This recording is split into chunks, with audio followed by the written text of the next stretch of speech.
Thank you, Chair. Thank you both for appearing, and I want to express my appreciation for the RFDS. We felt very safe when we're travelling outback, especially in Central Australia and southwestern Queensland, for what you do. It's just amazing. It's like having a security blanket. So thank you. And I also want to acknowledge your fabulous testimony this morning. Very precise, concise, but also quite thorough. And I'm stunned by that you have 81 aircraft and 37,000 aeromedical emergencies a year. That's stunning. I'd like to know your impression of the mobile network operators.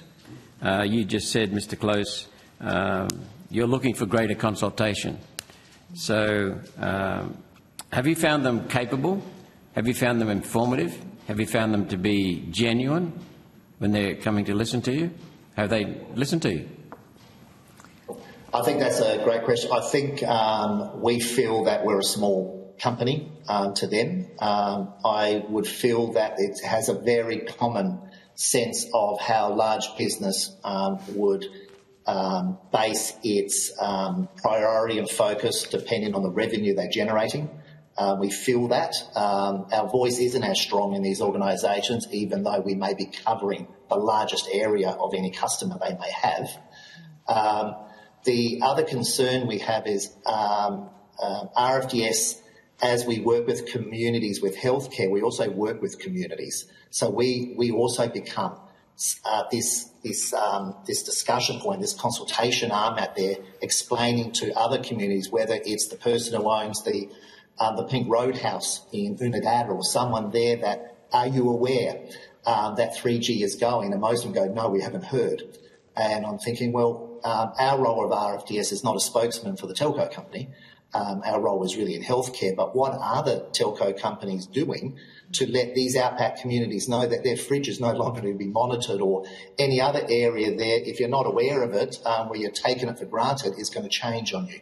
And these are the people who are going to deal with the issues. If you've got a problem in the outback, you go to the pub and complain, the roadhouse or the petrol station. These are the people I'd be talking to make sure they are aware of what's going on out there. And I have the feeling, going out there myself, they're completely unaware that this is actually happening. And if I might add, Senator, I think that's consistent, and that need around community information has been provided by a number of submissions to the inquiry. And what I think I'd note to Ryan's point is that we know it's a big country, as our service footprint shows, and we're talking about small populations in very geographically dispersed areas, and that's challenging to do things like community consultation and community engagement and information campaigns and all of those kinds of things. And as we are on a range of other matters, always so happy to work with government and other stakeholders and partners to, as Ryan said, he's talking to so many people locally, and there can be a way to think about some of those information awareness types of efforts in an innovative way as well. And so I think that's something that when it comes to the transition, that is for many people a complex idea and will require certain steps to be taken, recognising the challenge of getting that information out there, certainly, but certainly also very keen and happy to work with anyone we need to assist on that objective. Yeah. So I can identify with what you're saying, Mr. Close, having been to the Pink Roadhouse and also having limped into William Creek with tyre problems and having left Murray and had an accident, rollover. So, you know, it's something that can't be quantified so easily purely in terms of visits. It's much more life-saving than that. You mentioned Starlink. Has that got the possibility to eliminate mobile network operators? Yes. We are seeing Starlink. The risk on Starlink was there was only one, but we are seeing the next generation come through from Amazon's Kuiper, which is meant to be twice as quick as Starlink, and it comes to Australia in about 18 months, which will give you another option to Elon Musk's Starlink. And we are working with outback towns now to bring fast internet, which has not been done before using traditional telco technology in there. And I'd like to share with the committee, Just to give an idea, sometimes when you hear pricing, we're able to bring, for example, to William Creek, if we're familiar with that place there may be 12 people who live there, or 15 on their residency thing. However, we do know that that can move up with Lake Eyre rolls into 200, whatever. We've been able to roll out fast internet through the pub across the street that you see and all through there at a set-up cost of $150,000 only. Set-up cost for the town and visitors who come in, and then an ongoing cost that's probably close to $3,000 a month. And that's been done in conjunction with SA government to drive that. And that's us innovating, saying that the 4Gs and the 3G networks have their limitations, but what does low-line satellite actually bring? It actually will now open up. You're able to, I think, if I can just give an idea for the rest of the committee, I went there with a portable Starlink, opened it up in front of the pub, and then connected about 6 or 7 people to Netflix. And everyone for the first time was watching streaming Netflix. They'd never seen it. But there were 7 people watching it off that device. Now, there's no way you'd be able to do that stuff now off any of those networks out there. And to that other point, when I heard that 4G is going to be extended to the same distance as 3G, that means 4G, which may have been able to have 10, 20 devices connecting to it, you just gave them 10 devices. And then you'll lose your signal. So the telcos cannot solve this problem by just extending their towers. It loses the capacity, and then the use of it just does not operate the same. And we live in a digital economy. We're moving. These outback towns deserve the right to digital, and the benefits that come in healthcare, education, small business, social, and all that area. And that's where RFDS, to Lauren's point, is innovating. We want to innovate with these communities so we then can take advantage of that and deliver healthcare on top of digital. So now we can give a true 24/7 blood pressure checks, cardiac checks. You've just come back and we've repatriated you from a hospital after major surgery. We can watch you 24/7 by checking in on you, and these monitors are working. Some of these things were never possible or very difficult in that area, but we're increasing that. So I know it's to the side of it, but to your point there, it'd be great for governments to lead and say, I understand we've always approached the same problem the same way for the last 20 years in this area here, but what does actually the new innovation provide Outback Australia with low-line satellite, which is already seeing this roll out, and is there a new way for us to deliver stability in these services? RFDS has been on this journey for 2 years. We have 26 clinics now because of the 3G, and that sort of moved our hand on this to move. And you go into these towns in there and they're now fully connected. Patient records can come from My Health Record easily. We can exchange data and images of a scan of a broken leg between us, Adelaide, Darwin Hospital, or WA Hospital, because the data links are big enough now. We're sharing health information to the same way would be shared in the cities that we take for granted. That's what we're doing with Starlink, and I think it's an exciting time for Outback Australia. Mr. Close, thank you for that. I found that really interesting and helpful. You may or may not be aware of Project Iron Boomerang. No. Okay.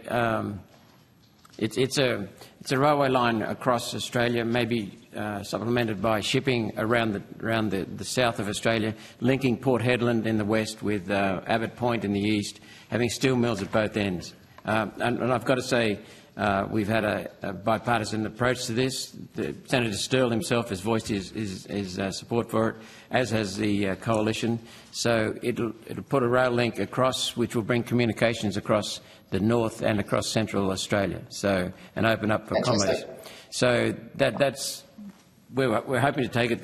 The status of that at the moment is that it's gone through 2 inquiries in the Senate, and it's up to the proposers to refine their management structure and get on with it. So, fantastic. That's great to hear. So, are there any?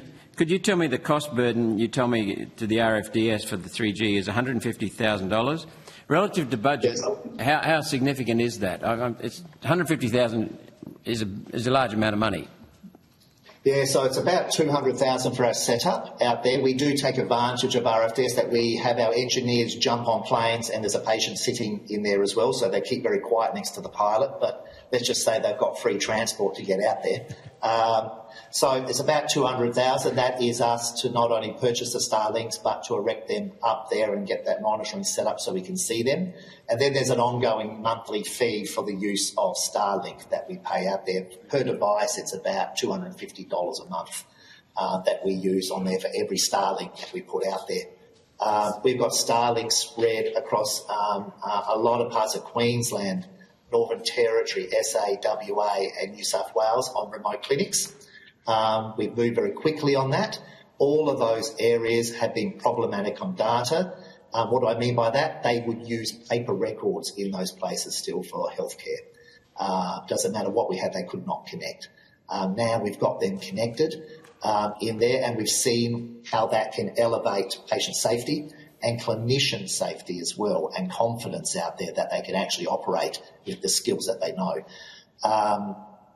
For the other areas of Starlink into towns, where we have this notion for RFDS that we want people to continue their healthcare outside of an RFDS clinic, because we limit Starlink just to our clinics. This project I was speaking about with the SA government is putting fast internet in the town. So when you leave the clinic, your steps or your blood pressure or your monitoring and your telehealth services can still happen in your home. And it can happen at 1 a.m. in the morning when something's occurred. You can contact the RFDS and be connected to one of our doctors immediately. Those kinds of things with Starlink are opening. So for us, we continue to grow Starlink as a rollout, but the direct response to 3G forced our hand in areas a little bit faster that we've had to move. It's new money. It's not money we're replacing out there. This is all new money. So 200K was new money on top of our budget. What would we spend in budgets in this area as an idea? Most of the technology is old, so there's no real infrastructure being spent in those areas. It just continues 4G and high satellite. I think they use Sky Muster in there, which is also challenging. So outback communities never really have had the opportunities on any of the telco services out there in this area. Starlink has sort of opened it. So you may be pioneering something that will come from the bush back into the cities. We hope so, yes. Aged care homes will use this technology. Hospital in the homes, which are moving now, which is very similar to the situation you have in the bush, where you could be completely isolated and you need to have trusted internet around you because of the vulnerability of these people. The aged care sector is likely to learn from what RFDS has done in outback communities in this area and may take some of these learnings into aged care homes, and people in their homes aging in their homes a bit better in a more of a safe environment of technology. So correct me if I'm wrong, Mr. Close, but you said $150,000 is the cost to the RFDS for complying with the changes to getting rid of 3G. Is that correct? Yes. Okay. Yes. So $150,000 is not far short of the $200,000 to do something far better. Correct. We would like to think that not only is there a change in 3G, and I don't know if this is the right forum, but if there was investment made available to invest in infrastructure into the outback and not the old infrastructure where there was a lot of, you're talking billions in telcos with the 4Gs and the 5Gs, but if we focused on Starlink, which is actually a lot lower cost, higher speed, more reliable, you don't have the situations, you've got them in the sky above you, that would make a lot more sense for outback Australia. And we have another technology player coming on the scene, so Starlink isn't just a one option. There's another one coming called Piper, which is Amazon's, and that's coming to Australia. This is really the modernisation for fast internet for the outback, and also homes. Homes are using it too now. It's faster than NBN. And if I may, Senator, to the point of costs and those kinds of things, that I think Ryan's given a really wonderful example there of a partnership approach to particular communities in South Australia, and that kind of approach where we can leverage both footprint and some of the expertise, but obviously we're not for profit, and anything that we are needing to spend in addition to our regular costs are services that are potentially impacted. And we've obviously done a huge amount of work, which is not necessarily for this committee today, about the gaps that still exist just in accessing healthcare in rural and remote places. And so that kind of approach of how we can partner, do things most efficiently, and make sure that there is benefit for a range of players in those areas when things can be so high in terms of the cost of doing business, I think is absolutely critical. Well, let me say that you've done the RFDS proud this morning, both of you. Thank you so much. Thank you, Senator Roberts.